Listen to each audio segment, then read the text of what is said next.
Daniel Qin tersenyum dingin, semua karena yang bertabrakan dengan Catherine Chu itu adalah aku. Di kepalaku terdengar sebuah suara, Weng. Seketika aku membelalakan mata melihatnya dan tidak ingin percaya.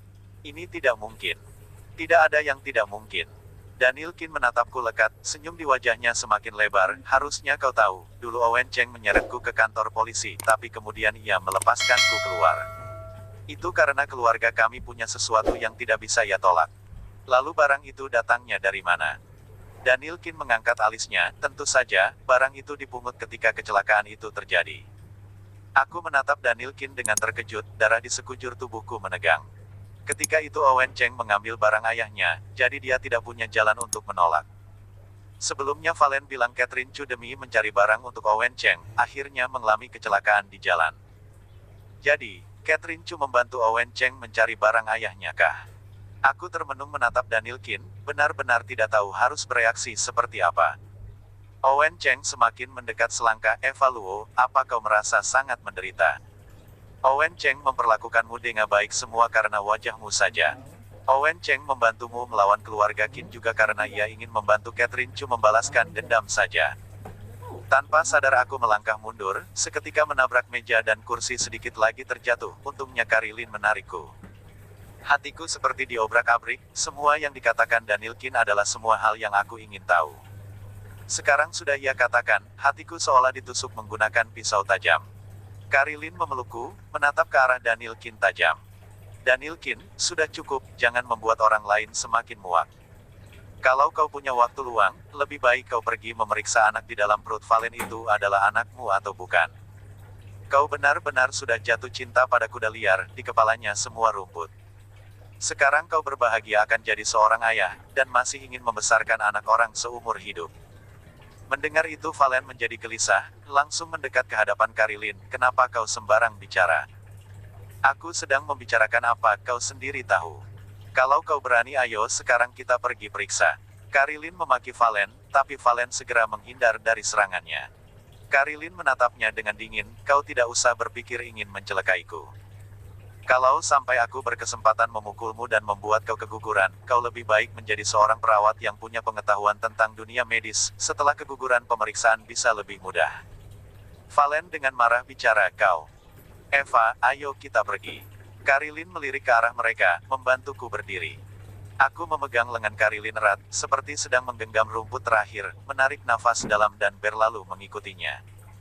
Bukankah hatiku sudah penuh luka, tapi aku tidak mau melihat Daniel Qin dan Valen mentertawakanku. Hanya saja belum sempat aku keluar dari kafe, Daniel Qin tiba-tiba menghadang di hadapanku. Eva Luo. Dia melihatku dengan wajah serius.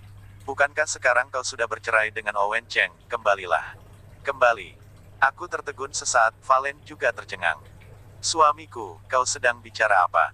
Dia memeluk lengan Daniel Qin, di wajahnya tidak terlihat lagi kesombongan, hanya tersirat kegelisahan dan rasa tidak tenang.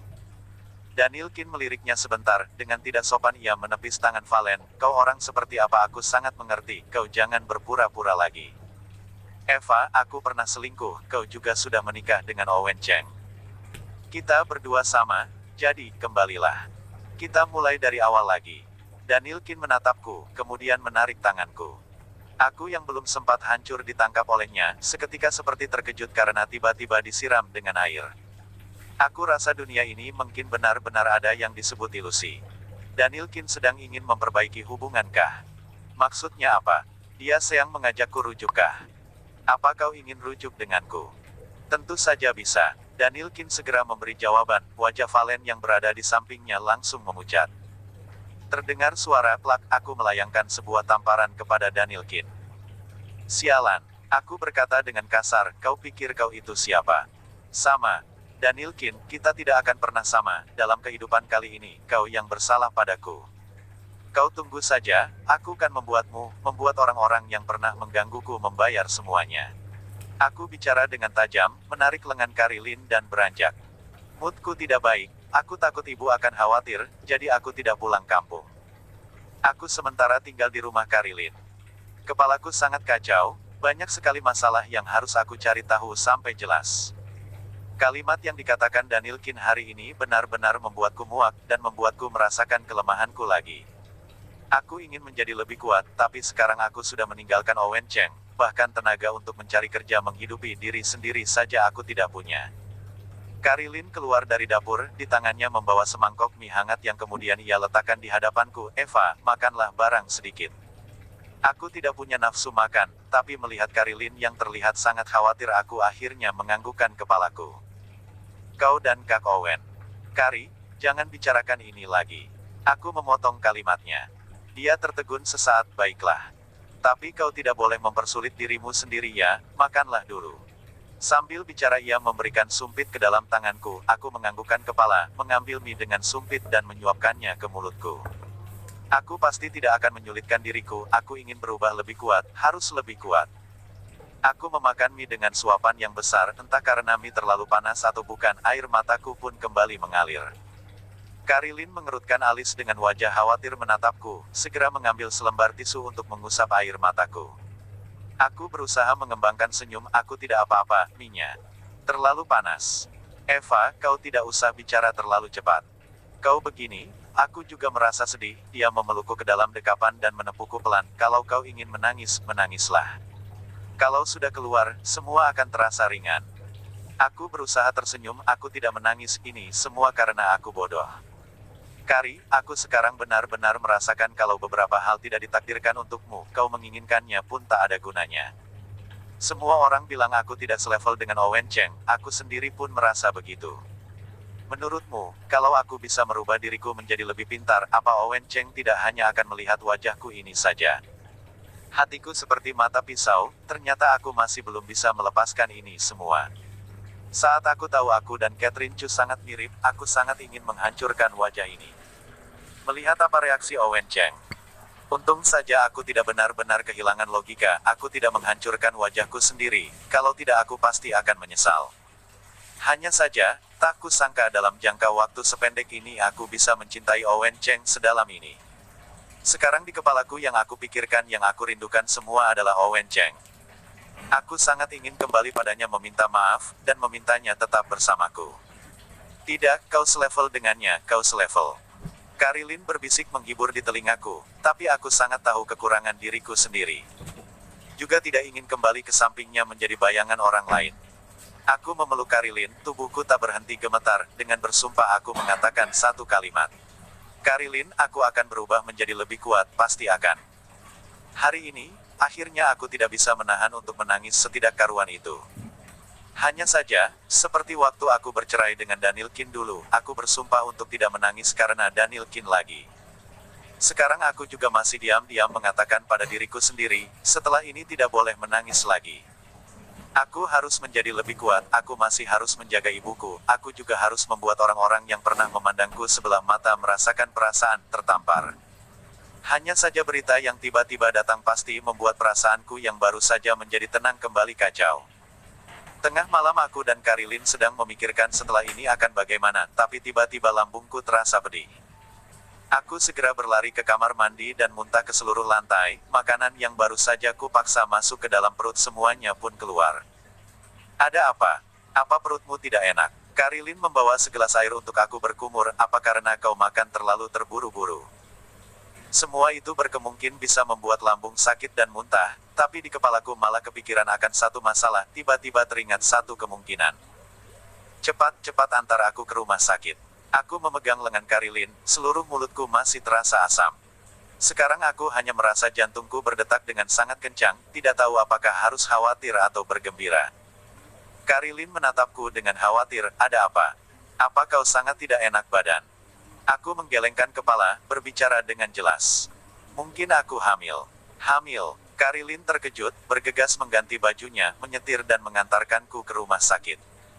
Aku bersikeras tidak mau menggunakan tes pack, langsung pergi memeriksa darah. Melihat hasilnya, alisku menjadi kaku. Aku memang hamil, sudah 5 minggu. Kalau dihitung mundur itu adalah saat Owen Cheng menjemputku di Hangzhou belum lama ini.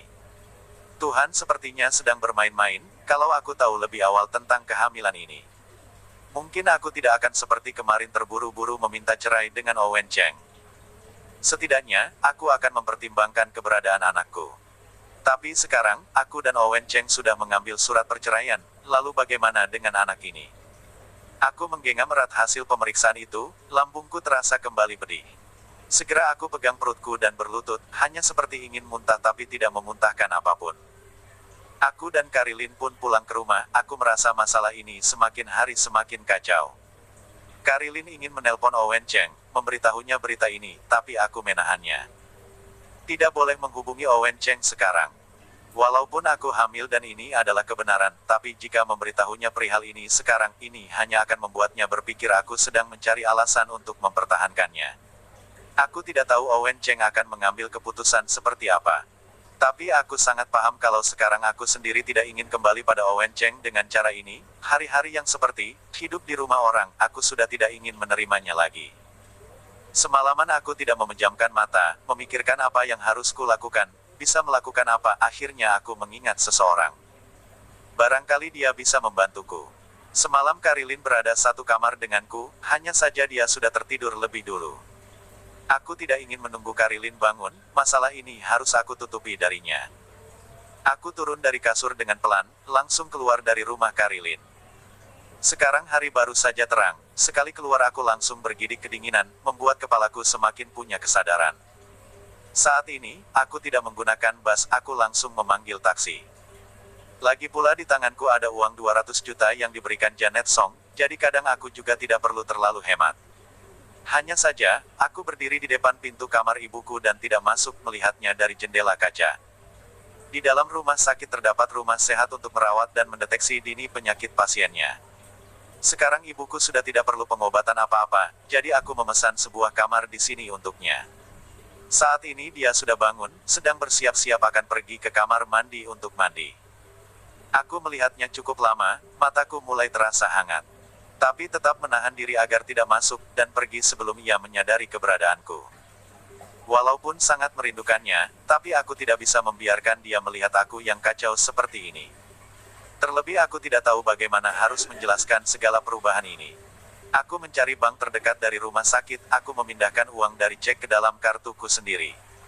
Melihat angka yang banyak di dalam saldo, hatiku masih tidak percaya ini adalah kenyataan.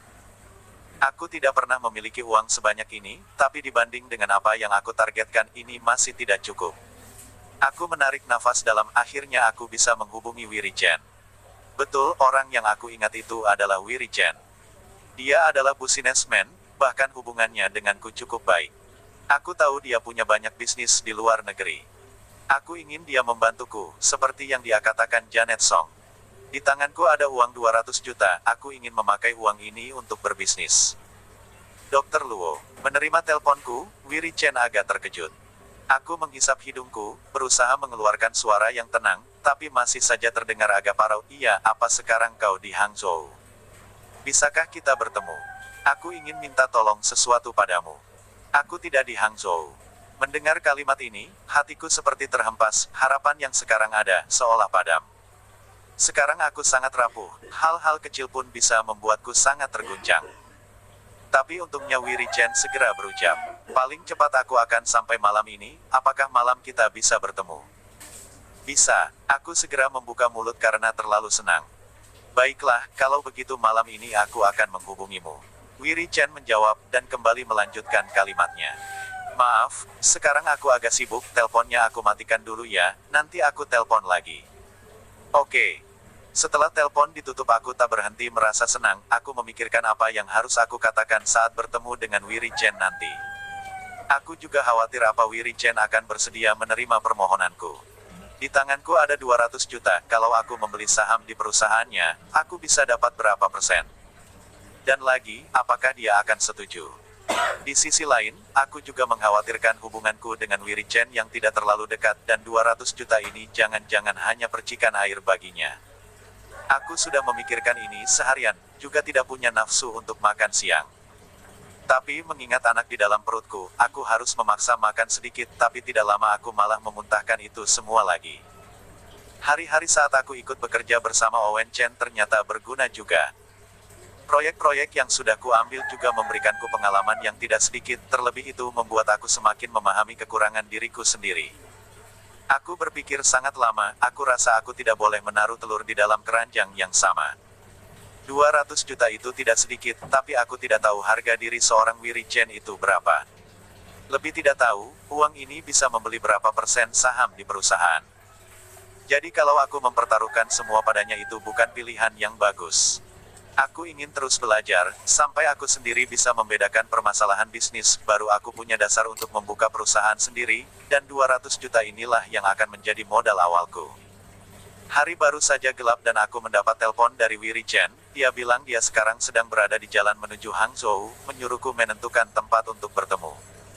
Rumahku yang dulu sudah lama ku cancel penyewaannya. Sekarang aku juga tidak berniat tinggal di Hangzhou terlalu lama, jadi aku pergi ke hotel paling bagus dan memesan sebuah kamar, dan menjanjikan bertemu dengan Wiri Chen di kafe di dalam hotel.